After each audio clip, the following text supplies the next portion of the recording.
नमस्कार, मैं हूं पंकज झा। आप मेरे साथ देख रहे हैं ऑफ द रिकॉर्ड। आप सबको महानवमी की बहुत बहुत शुभकामनाएं। माँ दुर्गा आपको सदैव स्वस्थ और प्रसन्न रखें। लेकिन यही शुभकामना देने के चक्कर में ही आज अखिलेश यादव फंस गए।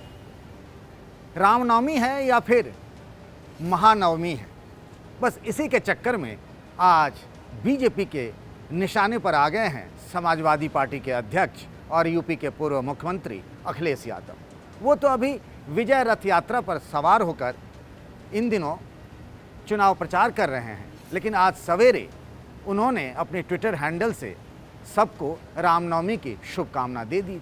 बस इसी बात पर ना बवाल मच गया है। हालांकि बाद में अखिलेश यादव के लोगों ने, अखिलेश यादव तो खुद ट्वीट करते नहीं हैं, उनकी जिस टीम ने ये ट्वीट किया था उनको लगा कि बहुत बड़ी गलती हो गई, क्योंकि तब तक सोशल मीडिया में ना ये घूमने लगा कि अखिलेश यादव किस तरह के हिंदू हैं, उनको रामनवमी और महानवमी का फ़र्क ही नहीं पता है। तो 10:38 पर उन्होंने ये ट्वीट किया था कि सबको रामनवमी की शुभकामनाएं, और 11:03 के आसपास में उनका नया वाला ट्वीट सुधार करते हुए आ गया कि आपको महानवमी की बहुत बहुत शुभकामनाएं। अखिलेश यादव ने किया, लेकिन कहते हैं ना कि एक बार तरकश से तीर निकल गया तो फिर निकल गया। वो जो ट्वीट उन्होंने किया था पहले शुरुआत में कि रामनवमी की शुभकामनाएं, वो बीजेपी वालों ने ट्वीट सेव कर लिया, उसका स्क्रीनशॉट बनाकर सेव कर लिया और फिर तो वो चल पड़ा। बीजेपी के जो प्रवक्ता हैं राष्ट्रीय और सोशल मीडिया के जो हेड हैं अमित मालवीय, वो बता रहे हैं अखिलेश यादव को कि भाई ये चैत में रामनवमी मनाया जाता है, ये जो नवरात्र है शारदी यानी कि सर्दी के मौसम की शुरुआत में ये मनाया जाता है। एक होता है चैत महीने में होता है नवरात्र, उस वक्त 9वें दिन रामनवमी मनाया जाता है। तो उन्होंने इसको कह करके कि आप तो चुनावी हिंदू हैं, और अखिलेश यादव को कहा कि आपको तो ये भी फ़र्क नहीं पता कि रामनवमी है कि महानवमी है। इसी तरीके से यूपी में जो बीजेपी के प्रवक्ता हैं राकेश त्रिपाठी, वो भी ट्विटर पे आ गए, उनको एक मौका मिल गया, उन्होंने भी अखिलेश यादव पर तीर चला दिया कि किस तरीके के हिंदू हैं आप। जो मुख्यमंत्री योगी आदित्यनाथ के सूचना सलाहकार हैं शलभ मणि त्रिपाठी, उनको भी मौका मिल गया, उन्होंने भी इस स्क्रीनशॉट को शेयर किया ट्विटर पर, और फिर वो भी ये लिखते हैं कि भाई ये जो भगवान राम है ना, ये अयोध्या के राजा दशरथ के पुत्र हैं, और अयोध्या के वो राजा थे, उन्होंने रावण का वध किया था। मतलब वो तो बात बहुत दूर तक रावण बनाम रावण तक की लेकर चले गए। तो क्या है कि एक गलती हो गई अखिलेश यादव ने कि वो महानवमी को रामनवमी समझ लिया। अखिलेश यादव ने समझा होगा ये तो मुझे नहीं लगता, क्योंकि उनके लोगों ने ये ट्वीट किया और जब पता लगा कि गलती हो गई तो फिर उसको सुधारा भी। लेकिन कहते हैं ना कि तब तक बहुत देर हो चुकी थी, और ये सोशल मीडिया पर बीजेपी वालों ने उसको वायरल करना शुरू कर दिया। तरह तरह के व्यंग्यवाण जो हैं वो चलाए जा रहे हैं अखिलेश यादव पर। देखिए 10:38 पर उन्होंने ये गलती वाली ट्वीट कर दी, और कितने 11:03 पर, यानी कि 20-25 मिनट के फ़र्क में ही इतना बड़ा राजनीतिक हंगामा हो गया। उनको कहा जा रहा है अखिलेश यादव को कि आप तो ये चुनाव के कारण हिंदू हो गए हैं, आप चुनावी हिंदू हैं, आपको तो हिंदू धर्म का पता ही नहीं है कि हिंदू धर्म में कब कौन सा त्यौहार मनाया जाता है। सोशल मीडिया पर बताया जा रहा है कि चैत के महीने में रामनवमी मनाई जाती है, उस दिन भगवान राम का जन्म हुआ था, लोग भगवान राम का जन्म उत्सव के तौर पर मनाते हैं, कई लोग रामनवमी को व्रत करते हैं। तो इस तरीके से अखिलेश यादव को लोग समझा रहे हैं, बता रहे हैं कि भाई रामनवमी क्या होता है। तो ये महानवमी के दिन रामनवमी को लेकर के एक राजनीतिक कांड हो गया। और देखिए जब चुनाव आता है ना, तो एक एक पर्व, एक एक त्यौहार वो भी प्रतीक बन जाता है, और लगता है कि इसमें अगर हम चलें, इन प्रतीकों का इस्तेमाल करें अपने लिए, तो वोट मिल जाता है। और ये बात सही भी है। अब जब से अमित शाह और नरेंद्र मोदी का दौर आया है बीजेपी में, ये प्रतीकों का चलन बहुत बढ़ गया है, और प्रतीकों के सहारे वोट मिलने भी लगा है लोगों को। और सिर्फ बीजेपी ही नहीं, आप देखिए अगर बंगाल के चुनाव को देखें तो वहाँ जिस तरीके से ममता बनर्जी ने चंडी पाठ कर जिस तरीके से सत्ता बनाए रखी, या फिर हनुमान जी के नाम पर चालीसा पढ़ कर दिल्ली के चुनाव में अरविंद केजरीवाल ने अपनी सत्ता बचाए और बनाए रखी, तो लोगों को लगता है कि ये पर्व त्यौहार हिंदू प्रतीक अब बहुत बड़ा ब्रह्मास्त्र हो गया चुनाव में वोट लेने के लिए। अब ये अनायास ही नहीं है कि पहली बार हमको और आपको और देश को ये पता चला कि प्रियंका गांधी भी नवरात्र का व्रत रखती हैं।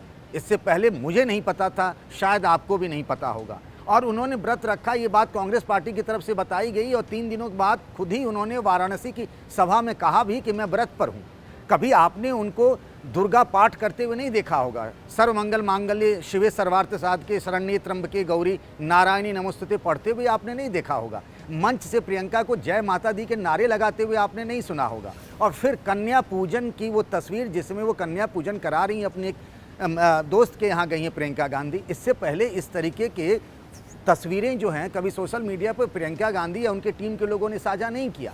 एक तस्वीर और भी आ रही है आज कन्या पूजन की, वो योगी आदित्यनाथ की। वो पिछले 3 दिनों से गोरखपुर में गोरक्षपीठ में गोरखनाथ मंदिर में ही बैठे हुए हैं। वहाँ कल उनका हवन की तस्वीरें आई, आज वो जो हैं वो कन्या पूजन करा रहे हैं। जो योगी आदित्यनाथ की जो वेशभूषा है वो भी वहाँ बदली हुई है। वो नवरात्र में 9 दिनों का व्रत करते हैं। तो ये सारी बातें जो है नवरात्र, चूँकि अब यूपी में चुनाव है ना, कुछ ही महीनों बाद चुनाव है, तो नवरात्र इतना महत्वपूर्ण हो गया है। आप याद करिए पिछले साल जब नवरात्र था तब क्या क्या हुआ था। यही शारदीय नवरात्र की हम बात कर रहे हैं कि बंगाल का चुनाव था, मतलब शुरुआत हो चुकी थी चुनावी माहौल की। आपने नरेंद्र मोदी को भी वर्चुअली ही दुर्गा पूजा करते हुए देखा था, धोती कुर्ता पहने हुए। इस बार आपने वो तस्वीरें तो ऐसी नहीं देखी हैं, क्योंकि अब बंगाल के चुनाव के मतलब नहीं है। अब यूपी में चुनाव है तो आपको उन नवरात्र में पूजा करती हुई तस्वीरें दिख रही हैं। एक तरफ योगी आदित्यनाथ हैं, एक तरफ प्रियंका गांधी का दावा है कि वो भी व्रत रख रही हैं। आप देखिए, इन्होंने तो गलती कर दी अखिलेश यादव ने ट्वीट करके, लेकिन राम गोपाल यादव जो कि पार्टी के प्रधान महासचिव हैं और अखिलेश यादव के चाचा भी हैं, उन्होंने भी ट्वीट किया है, लेकिन उन्होंने लिखा है महानवमी। उनसे वो रामनवमी वाली गलती नहीं हुई है। और ये जो बार बार आ रहा है, मुझे याद आता है अरुण जेटली का एक बयान। वो कहा करते थे कि बीजेपी के पास तो ओरिजिनल हिंदू है ना, तो लोगों को जेरॉक्स कॉपी या फिर फोटो कॉपी वाले हिंदू की ज़रूरत क्यों है। ये एक लंबी बहस का मुद्दा है कि कौन असली हिंदू है, कौन नकली हिंदू है, कौन चुनावी हिंदू है, कौन सनातन हिंदू है।